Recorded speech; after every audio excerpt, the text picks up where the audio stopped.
Hi students, welcome to the second lesson of CAM 2D milling. In this lesson, we will be discussing about three different operations which are facing, contouring and drilling. So in the previous lesson, we discussed about facing and drilling. So we will be more focusing on the contouring in this particular lesson. The lesson 2 has two separate parts, 2A and 2B. The only difference is in the geometry and everything else is same. Okay, then let's start with the wireframe.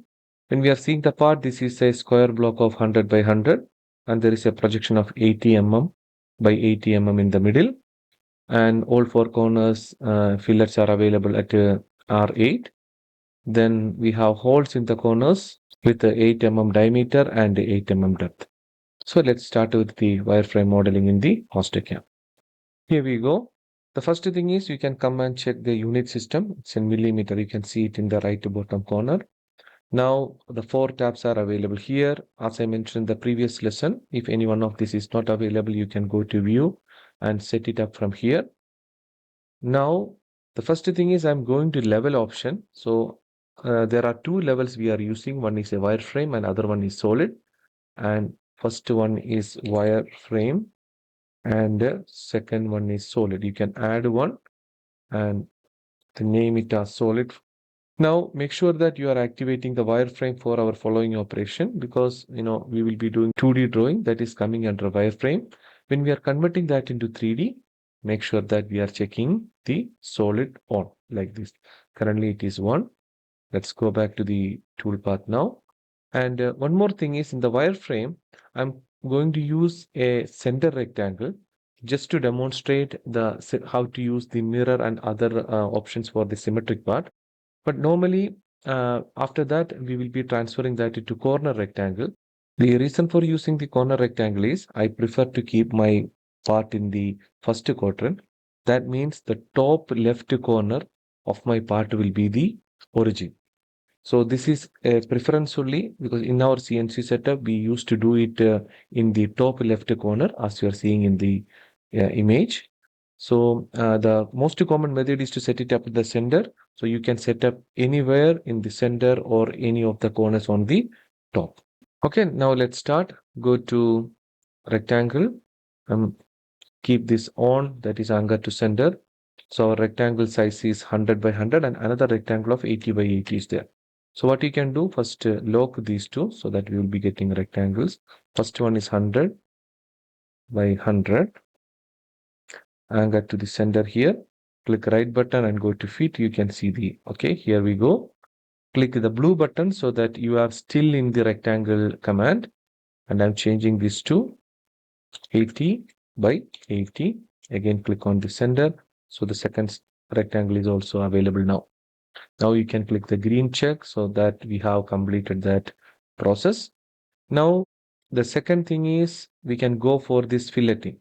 So we have a direct command here for the fillet.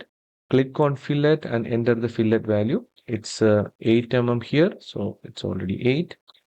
Now what we need to do is you need to click on the corners by selecting the two edges. This is the way to do this one.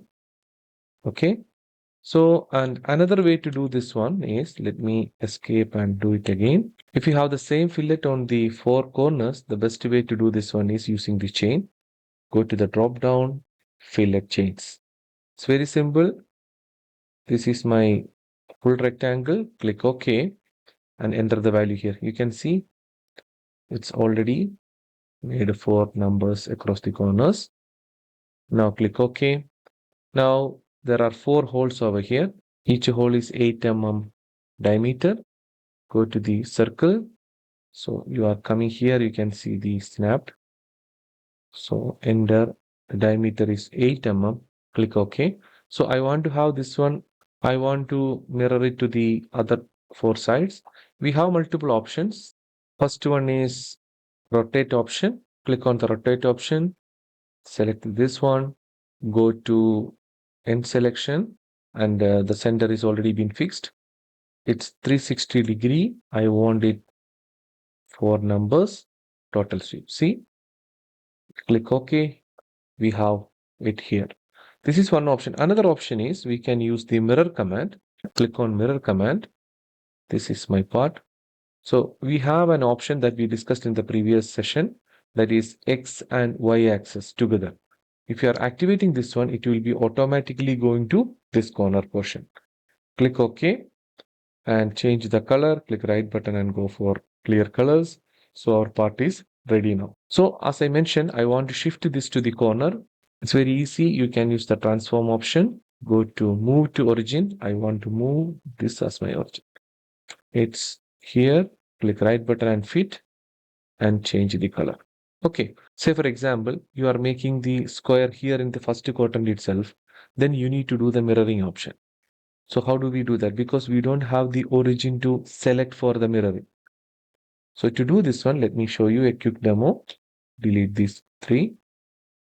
Okay. Go to mirror. You are selecting this one as my part. Now you can see that X and Y axis is active, but it will be automatically snapped to the origin. If you fit to screen, you can see it's fitted to this one. So the mirroring happened in this way, but we are not looking for this one, right? So to do it better, what we can do, you need to have a point in the middle.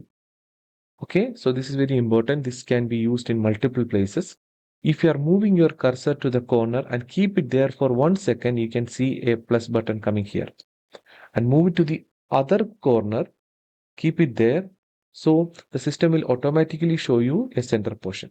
If you click on this one, this will give you the same effect as that selecting the origin. Okay, our wireframe is ready now. Let's convert this into 3D. For doing that, the most important step is you should change the level. Currently, we are in wireframe level. You need to shift it to solid level.